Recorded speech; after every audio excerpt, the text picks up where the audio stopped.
Hello दोस्तों, कैसे हैं आप सभी लोग। उम्मीद करता हूँ अच्छे ही होंगे। तो आज की इस वीडियो में हम ब्लैक होल को समझेंगे, साथ ही उससे रिलेटेड कई सारे इंटरेस्टिंग फैक्ट्स और क्वेश्चंस को भी जानेंगे।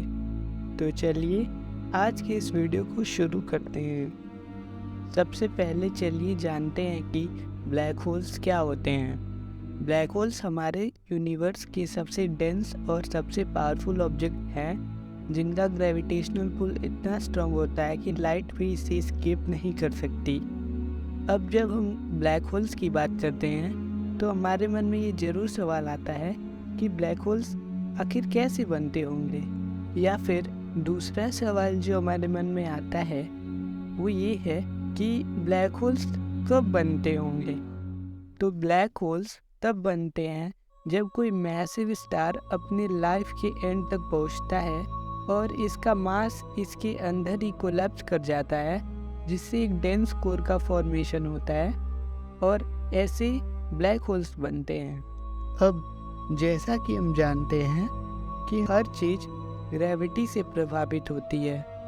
इसका मतलब यह है कि जितना बड़ा कोई ऑब्जेक्ट होता है उतना ही स्ट्रॉन्ग ग्रेविटेशनल पुल होता है। जब कोई स्टार अपनी लाइफ के एंडिंग स्टेज में होता है तो उसकी ग्रेविटी बहुत स्ट्रॉन्ग हो जाती है और डेंसिटी इनक्रेडिबली हाई हो जाता है। अब यहाँ पर समझना इम्पोर्टेंट यह है कि जैसे जैसे स्टार कोलैप्स होता है उसकी ग्रेविटी इंक्रीज होती है और अपने आसपास के सभी ऑब्जेक्ट्स को अपनी ओर खींचने लगती है, और एंड में जहाँ ग्रेविटी स्ट्रॉन्ग होती है वो एरिया ब्लैक होल बन जाता है। ब्लैक होल में एक ऐसा पॉइंट होता है जिसे इवेंट होराइजन कहते हैं। एक बार कोई भी चीज़ इवेंट होराइजन को क्रॉस कर लेती है तो उसके बाद वो एस्केप नहीं कर सकती, चाहे फिर वो स्पीड ऑफ लाइट से ही क्यों न ट्रेवल करे। तो अब अगला सवाल जो हमारे मन में आता है वो ये है कि ब्लैक होल्स को ब्लैक होल क्यों कहा जाता है। इसे समझने के लिए चलिए ये एज्यूम करते हैं कि जब हम किसी टॉर्च से लाइट जलाते हैं तो वह रिफ्लेक्ट करके हमारी आंखों पर आता है, तभी वह चीज़ हमें दिखाई देती है। पर ब्लैक होल्स के केस में ऐसा बिल्कुल नहीं होता। लाइट हमारे आंखों तक नहीं पहुंचती, जिससे हमें वो एरिया ब्लैक दिखाई देता है और इसलिए हम इसे ब्लैक होल कहते हैं।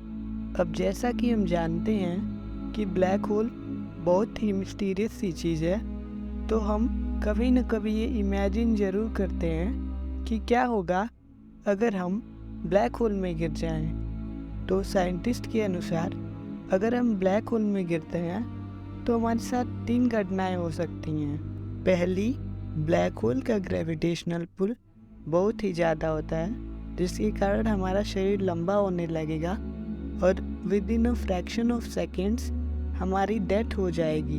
दूसरी, ब्लैक होल में बहुत ही ज़्यादा रेडिएशन होता है, इससे उसमें गिरते ही हमारा शरीर बुन जाएगा।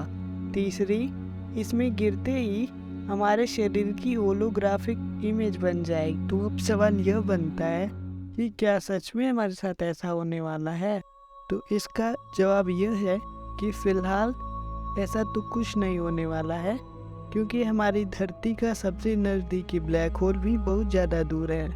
इस समय धरती के पास ऐसा कोई ब्लैक होल नहीं है जो हमारे ग्रह को निगल कर डिस्ट्रॉय कर सके।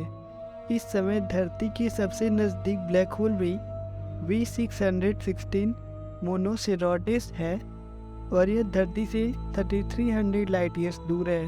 तो अभी तो हम सेफ हैं, हमारे साथ कुछ भी ऐसा नहीं होने वाला। तो अब चलिए जानते हैं कि क्या होगा अगर 2 ब्लैक होल्स आपस में कोलाइड करते हैं।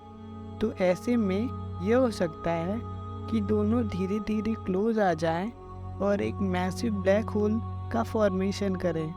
इस ब्लैक होल को हम बाइनरी ब्लैक होल कहेंगे। हालांकि ऐसा होना बहुत रेयर है, पर साइंटिस्ट के अनुसार ये भी एक पॉसिबिलिटी हो सकती है। तो दोस्तों, आज के इस वीडियो में हमने ब्लैक होल और उससे रिलेटेड कई सवालों को जाना। आई होप आपको ये वीडियो इन्फॉर्मेटिव लगी हो। ऐसी और वीडियोस देखने के लिए हमारे चैनल को सब्सक्राइब करें।